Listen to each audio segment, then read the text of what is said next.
Since we're about a month out from the start of the NBA playoffs, I think it would be fun to talk about what first round matchups would be most fun to watch in April.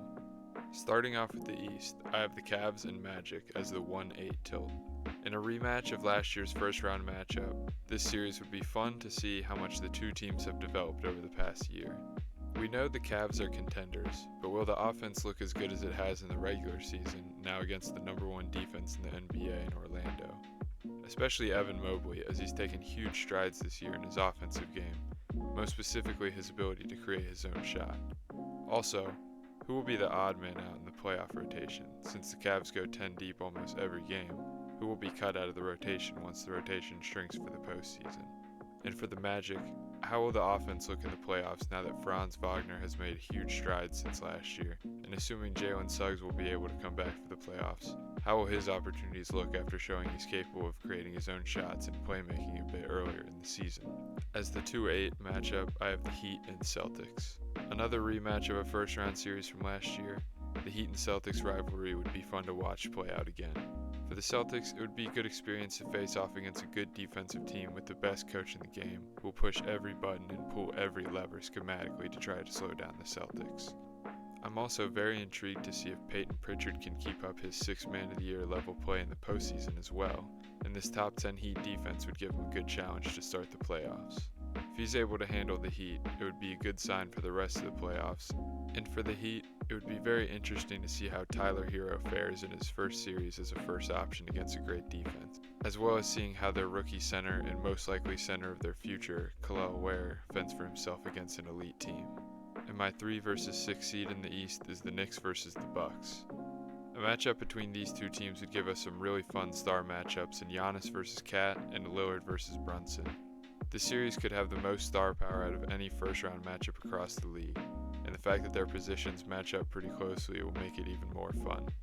Another interesting thing about the series is that the Bucks are just about at the end of their contending window, and the Knicks are just at the beginning of theirs. The Bucks are an old team with Damian Lillard and Brook Lopez both being in their mid to late 30s, and Giannis, Bobby Portis, Kyle Kuzma, and Taurean Prince are all 30 or will be after this offseason. Conversely, the Knicks are just at the start of their contending window as they only have one rotation player 30 years or older in Josh Hart, and have almost their entire core locked down for multiple years. I'm very excited to see how the Lillard and Giannis duo will be in the playoffs, since we didn't get to see them last year, since Giannis was out in the first round matchup against the Pacers before they were eliminated. And for the Knicks, it will be very interesting to see how Cat and Mikal Bridges perform in their first playoffs as New York Knicks. And to close out the East, I have the Pacers and the Pistons in the 4 and 5 matchup. A Pacers-Pistons matchup would give us another series between two teams that have bad blood.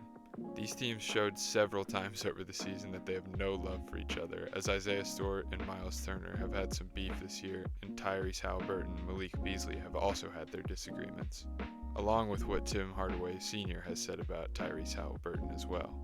This series would help to revive another rivalry within the NBA like the Pacers did last year with the Bucks and Knicks.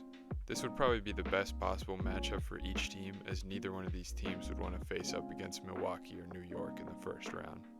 For the Pacers, it will be most interesting to see how Benedict Mathurin performs in his first playoff appearance, since he missed last year's playoffs after tearing his labrum in March. And of course for the Pistons, the biggest thing to watch will be how Cade Cunningham plays in his first playoff series. Cade has played fairly well against the Pacers this year, but he has averaged nearly 5 turnovers per game in his 4 games against Indiana. So he'll definitely need to cut down on the turnovers in order to win his first playoff series. Now moving on to the West, I have the Thunder and Wolves as the 1-8 matchup. A 1-8 matchup headlined by superstars like Shai Gilgeous-Alexander and Anthony Edwards would be everything that fans would want.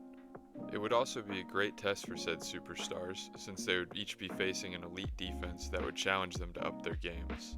For the Thunder, it would be very compelling to see how Isaiah Hartenstein and Chet Holmgren will deal with the defense of Rudy Gobert and the offense of Naz Reid off the bench, as well as how Jalen Williams will be able to play offensively against a great defense, because Jalen Williams' offense might be the biggest swing factor in the entirety of the NBA playoffs. If he plays great on offense, the Thunder will have a great shot at winning it all. And if he plays like last year, it's probably unlikely that they'll be able to hoist up the Larry O'Brien. And for the Wolves, it will be a bit of a litmus test for how well Julius Randle can work with the rest of the team in a playoff scenario. And what better way to test his play than to go up and against an elite defense?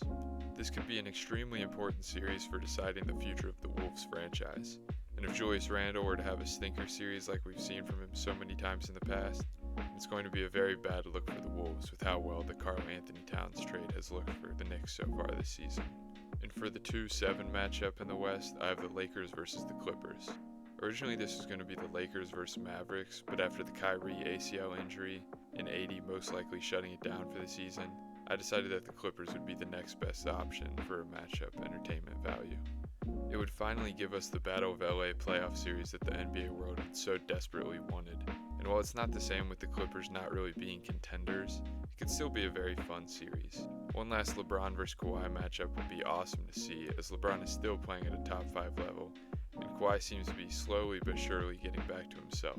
Also, Luka seems to play his best basketball against the Clippers, so it would be interesting to see if he can continue that play while most likely being guarded by his former teammate from last year's final run, in Derrick Jones Jr. Overall for the Lakers, it would be a good test to see how their offense would fare against an elite defense early, and also how they'd go about defending a superstar, assuming Kawhi will get back to that level of play that he is capable of. And for the Clippers, the play of Norman Powell will be something to keep an eye on. Can he continue to score an efficient 20 points in a playoff setting, or is the guy we've seen during the regular season going to fall off? For the 3 vs. 6 matchup, I have the Nuggets versus the Warriors. It would be an absolute treat to watch Nikola Jokic and Steph Curry face off against each other with healthy teams. These teams met in the first round back in 2022, but the Nuggets were without Jamal Murray and Michael Porter Jr. So even though Jokic put up monster stats, the Nuggets never had a chance. To see them go at it while they're both still top 10 players leading good teams around them would be so much fun to see. This would also be a chance for Jimmy Butler to get revenge against the Nuggets for denying him his first ring back in the 2023 finals. The big question for the Nuggets will be, how will this statistically average defense be able to slow down a newly revitalized Warriors offense after the Jimmy Butler trade? Christian Brown is a very good defensive player, but I'm not sure if he'll be able to stay attached to Steph with his constant off-ball movement and barrage of screens to navigate. Also, will the Warriors let Aaron Gordon and Russell Westbrook shoot open threes to take the ball out of Jokic's hands, and how will it work out? For the Warriors, this will be a nice test for their team going up against a much bigger team, as the Nuggets are bigger than the Warriors at just about every position. Will the Warriors be able to rebound the ball well enough and stop players from getting to the rim with their physicality? Hopefully we'll be able to find out. Lastly, I have the Memphis Grizzlies versus the Houston Rockets in the 4-5 matchup. I think Memphis versus Houston would be a very entertaining first round series, and potentially the most fun series across both conferences. These teams are nearly polar opposites of each other, as Memphis is an elite offense, averaging the second most points in the league, while Houston is a below average offense, ranking 18th in the league in points per game.